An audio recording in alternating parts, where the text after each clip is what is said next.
In this short clip, we're really excited to be introducing you to Joy Zabala. Joy has been active in the world of assistive technology in the USA and across the world for many years, so please welcome Joy.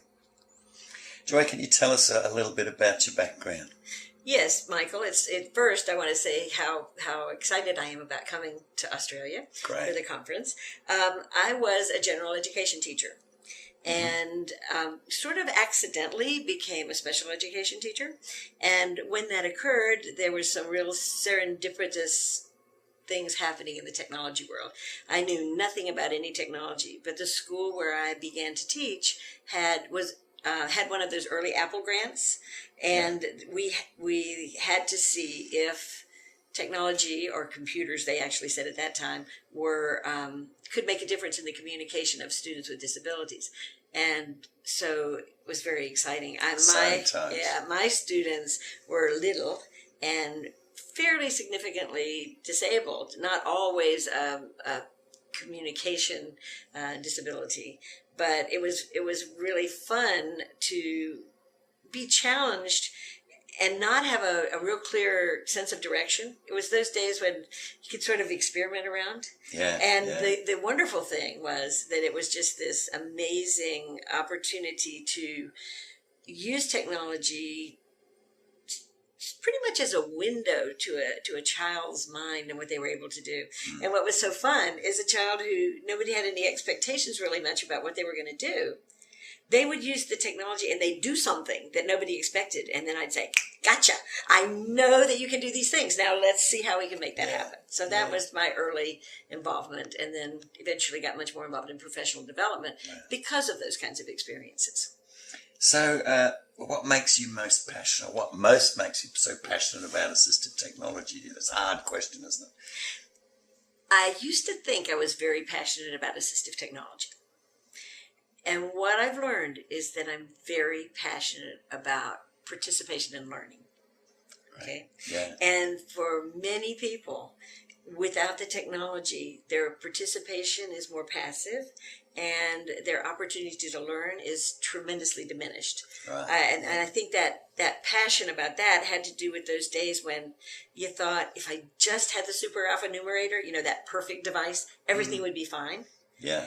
And when we actually were able to make some good matches and everything wasn't fine, then it was like, wait a minute, this is not about the technology. This is about people's lives.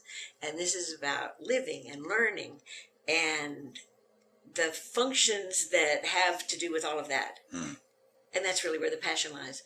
But boy, does the technology help. Oh, yeah. So do you have an experience that stands out in your past as having a real impact on you? I have a lot of them. One of the experiences that involved a group of people in that early Apple Grant time. One of the things we could do, and this was way before there was no statutory requirement at that time. One of the things we could do was we could send the Apple IIes home with kids for the weekend, Wow. And because we used a lot of heavy-duty adaptive equipment at that time, the adaptive firmware card, those kinds of things. And I know there'll be people that are there who will have never heard of the adaptive firmware card, but there's some of us still around, still kicking, that do. But what we did, because people didn't know how to use these things at home, is we had what we called partners labs. And on Monday night, families could come in with their kids. As long as there was one adult for one kid, they could even bring their non-disabled kids because it was for everybody. And what stood out to me was how by simply being exposed and sort of mentored, we saw huge amounts of changes, not just in how the student used their technology for learning, but how parents viewed their child as capable and able. Yeah. So rather than a single experience, it was really that's one of a special one for me. The gifts and the challenges of the earliest intervention with technology or using technology for whatever was that there were really not many expectations, and you also, which certainly was very freeing. It's not the world that people who are beginning now live in at all. There are tremendous expectations, which can both facilitate and be a barrier to creative approaches. Yeah. So I think that's one of the things that we were very lucky about early on. Yeah. Where now, and also the other thing that was a gift, which we didn't always think was a gift, was virtually nothing was plug and play at the beginning. Oh. You know, you had to think about what do you want the student to be able to do, and then think about how you were going to fix the technology and whatever else in the environment to make that happen. And so now, you know, can I buy this? Can I buy that? And maybe not as much thought about what you want the person to do. Because what we don't want in schools is for a student to just spend time. You know, and it's very easy with technology today to say, oh yeah, he's busy all day. Well, is he doing what he needs to be doing to reach the goals and expectations? Exactly. Yeah, that's a good point. So, Joy, what do you see are the emerging trends of importance to the assistive technology industry? Oh, let's see. Smaller, lighter, starts with I. You know? Yeah, starts with I. Exactly. And I have to say that one of the scary parts of that is that I think there's a risk of thinking that one tool or one set of tools will meet the needs of all.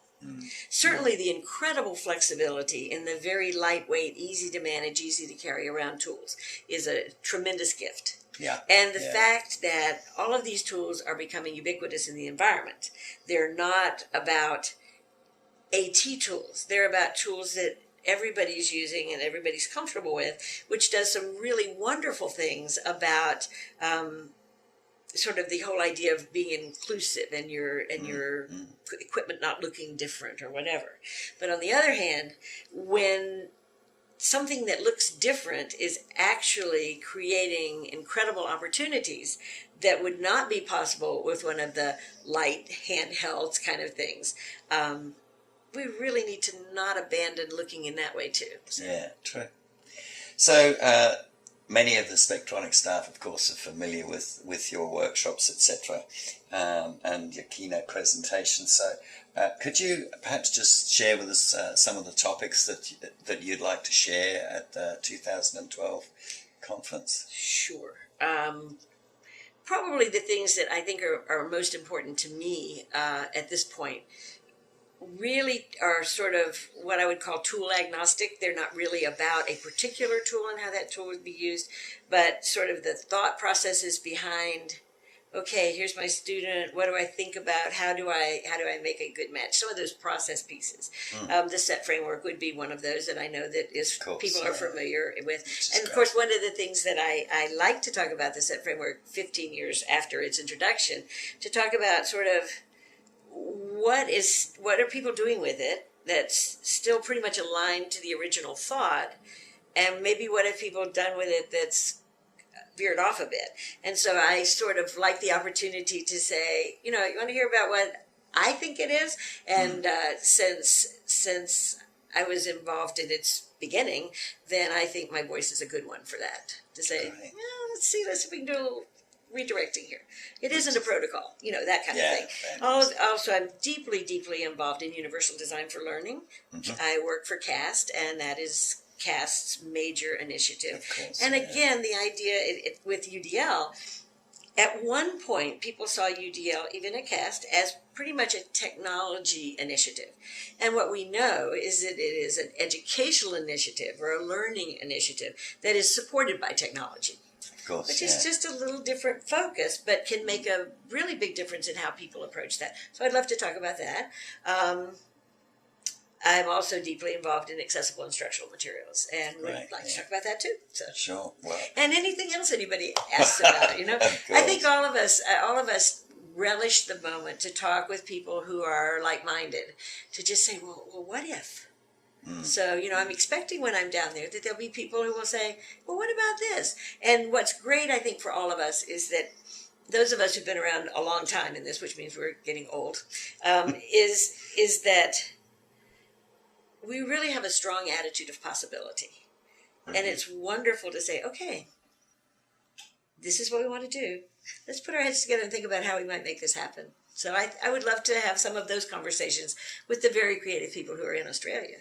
Well, I can tell you, Joy, we're certainly very excited and looking forward to having you come and share your experiences and your insights, successes and failures at our conference. So we're really looking forward to that. Thank you. And I appreciate you bringing up the lack of successes, because even if we go down a path and we realize it's not the right path, we have learned and we have progressed by that sidetrack. So yeah, and hopefully we can steer people away from exactly. going down. Don't go over that abyss. Right? It's a big drop there.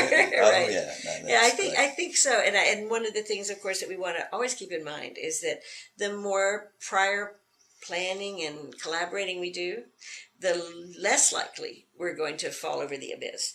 And it's important for us as advocates and as educators and families to work together to do this, because while we may lose time going over something over and over, and it's frustrating to us, the big loss is student learning time that can never be recaptured. Absolutely. So that upfront work that it takes to be moving down the path in as productive a way as possible for an individual is really worth it. So I'm looking forward to seeing what's happening down there. Sounds great. See you next year. Looking forward to it. I'll be there. Fantastic.